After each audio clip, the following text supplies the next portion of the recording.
فرعون کا واقعہ قرآن کریم میں متعدد مقامات پر بیان ہوا ہے۔ فرعون کا ذکر ایک ظالم اور مغرور بادشاہ کے طور پر آتا ہے جو مصر پر حکومت کرتا تھا۔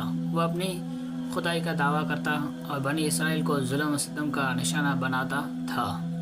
یہ واقعہ حضرت موسیٰ علیہ السلام کے ساتھ وابستہ ہے، جنہیں اللہ تعالیٰ نے بنی اسرائیل کو فرعون کے ظلم سے نجات دلانے کے لیے مبعوث کیا تھا۔ واقعہ کی تفصیل۔ فرعون کا ظلم و غرور۔ فرعون نے بنی اسرائیل کو غلام بنایا ہوا تھا اور ان پر بے پناہ ظلم کرتا تھا۔ وہ خود کو خدا کہلاتا تھا اور لوگوں کو اپنی عبادت کرنے پر مجبور کرتا تھا۔ بنی اسرائیل کے مرد بچوں کو قتل کر دیتا اور خواتین کو زندہ رکھتا تاکہ ان کی طاقت ختم ہو جائے۔ حضرت موسیٰ علیہ السلام کی پیدائش۔ فرعون نے خواب دیکھا کہ بنی اسرائیل میں سے ایک لڑکا اس کی بادشاہت کو ختم کرے گا۔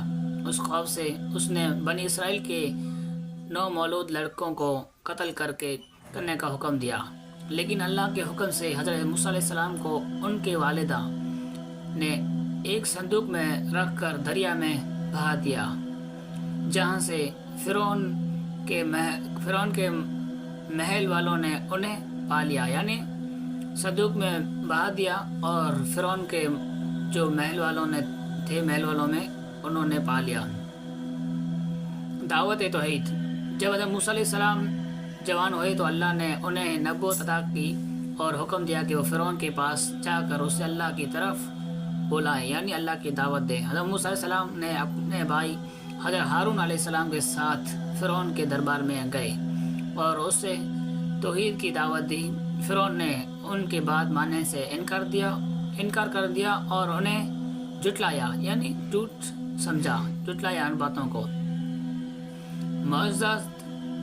حضرت موسیٰ علیہ السلام نے اللہ کے حکم سے کئی معجزات دکھائے، جسے عصا کا اجزا بن جاتا اور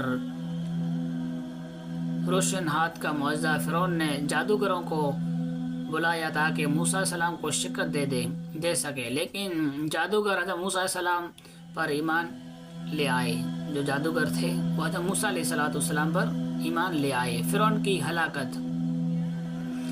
فرعون نے اپنی ضد اور ظلم جاری رکھا، یہاں تک کہ اللہ نے بنی اسرائیل کو مصر سے نکلنے کا حکم دیا۔ جب فرعون نے اپنے لشکر کے ساتھ ان کا تعاقب کیا تو اللہ نے موسیٰ علیہ السلام کے لیے سمندر کو 2 حصوں میں تقسیم کر دیا۔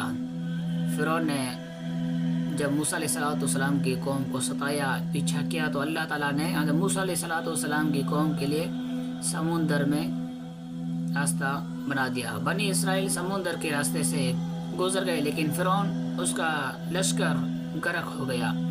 فرعون نے سمجھا کہ میں اس راستے سے پار ہو جاؤں گا، لیکن اللہ تعالیٰ نے انہیں پانی میں ڈبو دیا۔